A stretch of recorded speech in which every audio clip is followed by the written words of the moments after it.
Hi, this is Steve Rogat, and I'd like to welcome you to this recording. Basically, it's a trance channeling introduction. And you're here either because you want to find out more about trance or the different types of trances or what trance channeling is, or you're signed up for a trance channeling session, and I've asked you to please view this introduction so that you'll be ready for the session when it comes. I'd like to talk a little bit about everything, but I'll tone it down a little bit. I started getting into trance basically about 40 years ago. That was 1980. I had been a practicing psychic and doing shamanic work and healing work and spiritual consultations, psychic readings. I've been doing that for years, and I've been working on moving my mind aside, basically, so I could bring through energy and information as clearly as possible, so that I wouldn't get in the way. And I was at a holistic health fair doing readings. I call them factory readings sometimes, because if somebody comes, you got 20 minutes to do a reading, and then it's the next person, and then it's the next person. But anyway,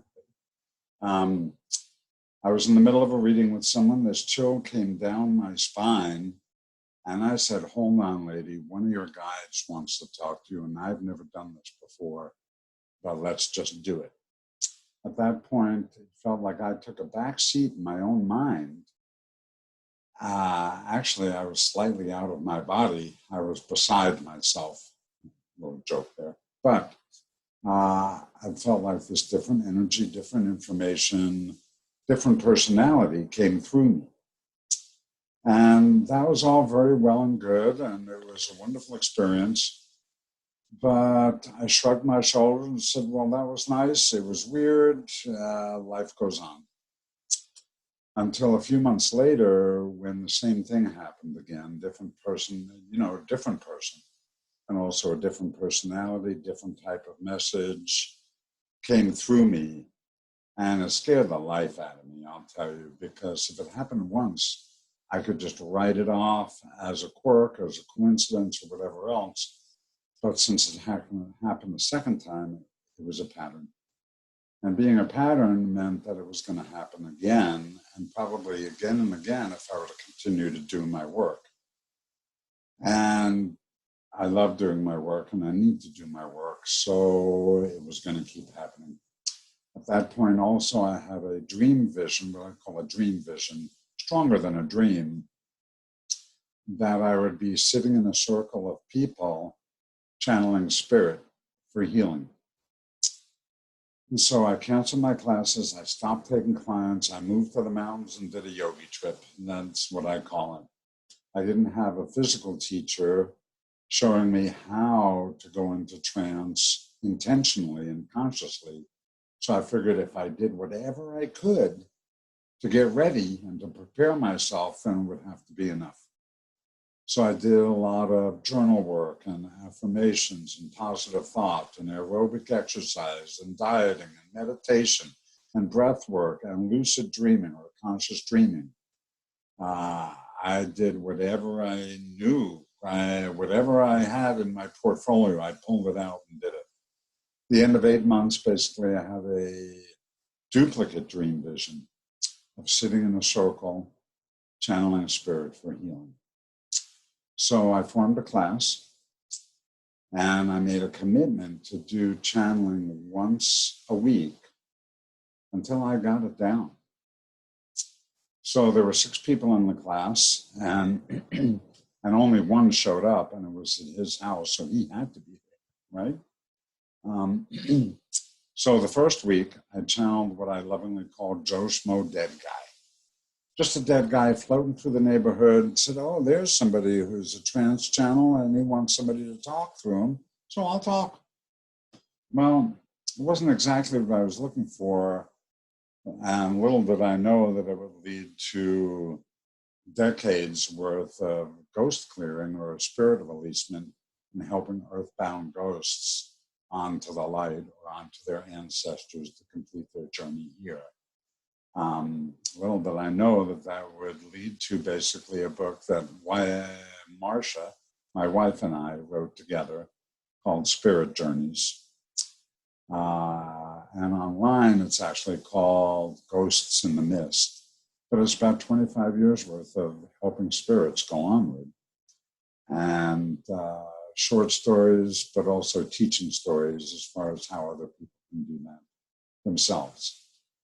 So that was the week one.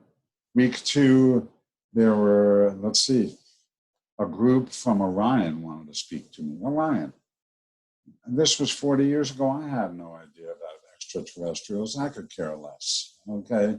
I mean, I just wasn't interested, but they wanted to talk, and so they talked. Just as a side note here, there are actually two groups that I've discovered from Orion. Some are real loving and compassionate and open, and some are a little bit dogmatic and boring. I got the dogmatic and boring ones, but hey, what can you do? You know? So the third week, I channeled the student's guide, one of his guides. Remember, there was still one student. 5 people didn't show up. There was one student. And so I channeled one of his guides, and that was getting closer, and that was a wonderful experience both for him and for me, but it wasn't exactly what I was heading for. Again, it didn't fit that vision. The next week, I channeled what I call the Christ consciousness. It was amazing. Tears were in my eyes. I was bigger than the room. This student got an amazing healing.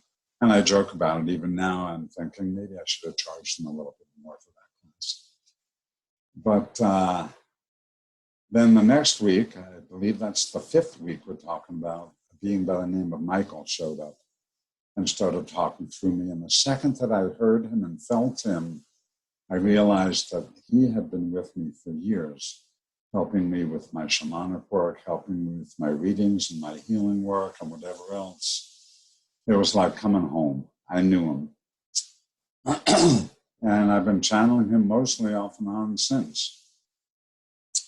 I do call Michael my gatekeeper because other spirits will speak through Michael, and then Michael will speak through me.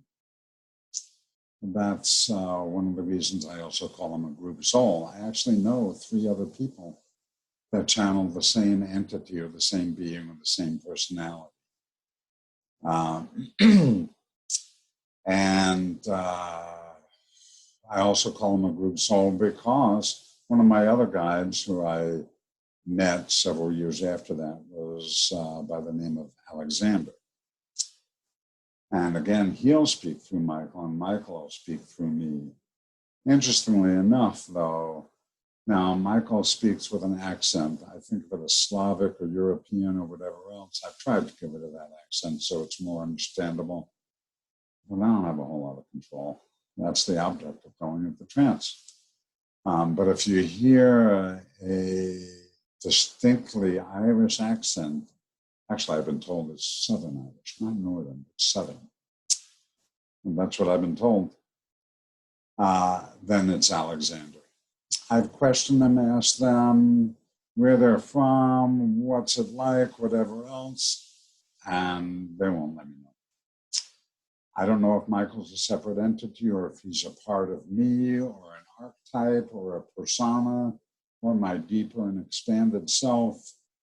Or me from a past life, all of the above or none of the above. But I pretty much gave up trying to get those answers.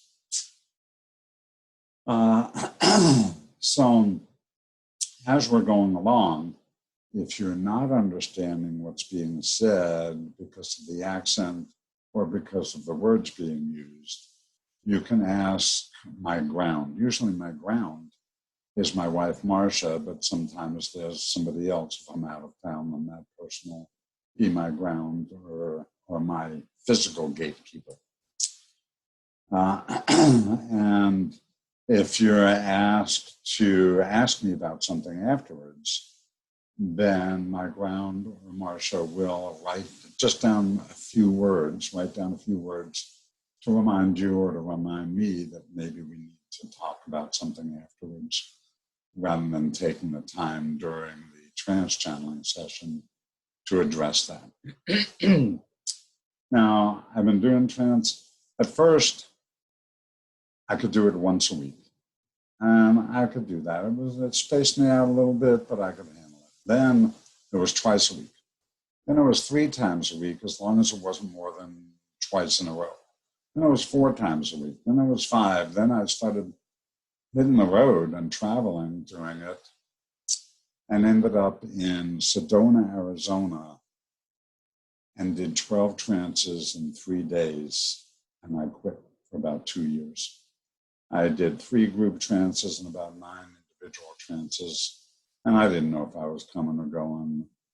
And I was a little spaced out for a couple of months after that. It was interesting. So I took about 2 years off, still doing a trance every few months for one person or another, because I was guided to do it. And then I worked up to doing them again and starting to travel again, and ended up in Prescott, Arizona.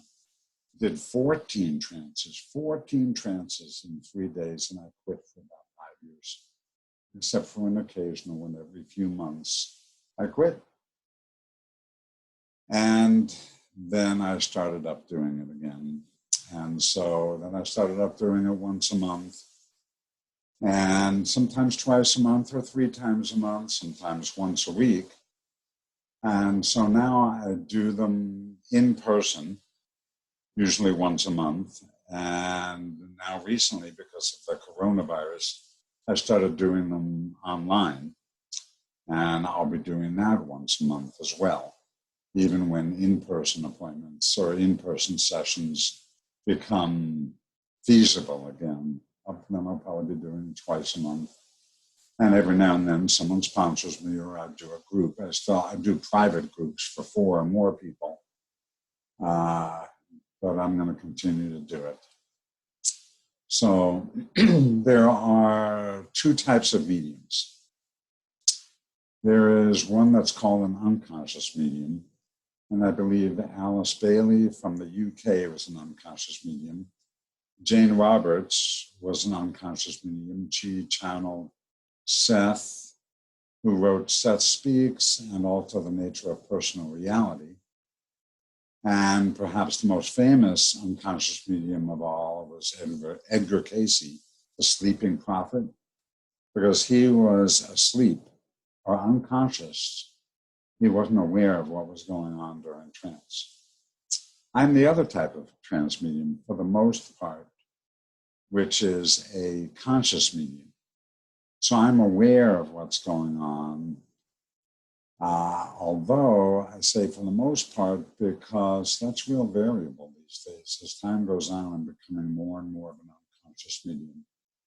I'm more conscious in the beginning as I'm separating, and at the end, as I'm coming back. But during the middle, it's anybody's guess. I know I've gone to sleep a couple of times, and I've woken up and realized the trance was going on without me. I know that sometimes I'm just totally unaware of what's being said.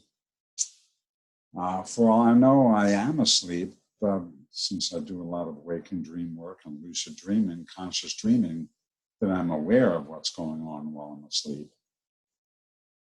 And again, just like a dream, if you remember your dreams, if you try to remember it immediately afterwards, a lot of the details just start coming back. And if you don't try to remember it, it starts fading fairly quickly. So that's why if Spirit tells you to talk to me about something afterwards, let's do it as soon as possible so I can at least remember. Okay. And I don't specifically say, okay, Michael, now I'm going to channel you. I call on the light. I call on my higher self. And 99% of the time, Michael shows up. Although sometimes another person's guide shows up or one of my other guides show up. I still sometimes will channel other people's guidance during a trance through Michael and through me. But I'm not sure exactly what's going to go on. I know that there's usually a message. Usually for about 20 to 35 minutes, there's a group message. And as far as groups, there's always a group energy. The people that need to be there need to be there. And the people that aren't there don't need to be there.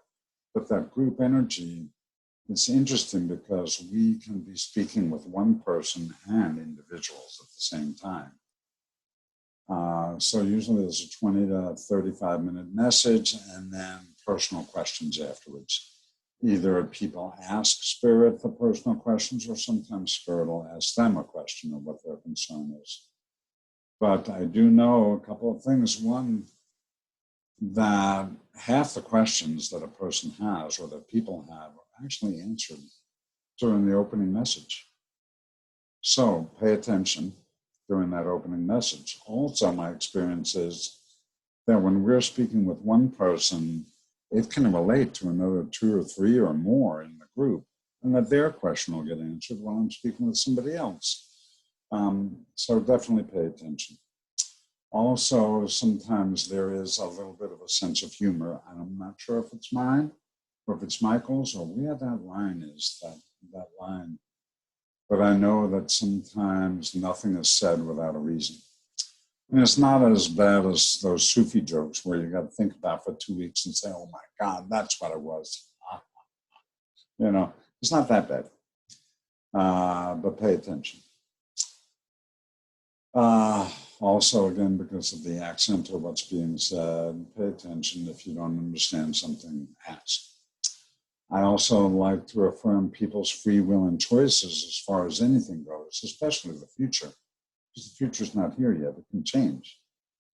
But I do know that people hear what they need to hear. Is Spirit 100% infallible? No. Because I know there's been some times where there's been wrong information given, but the person heard what they needed to hear and at least needed to think about it, make their own decisions and empower themselves. So I thank you for joining me. If you're going to join the trance channeling session, then I welcome you to that as well. But thank you for joining me for this recording, and we'll see you later.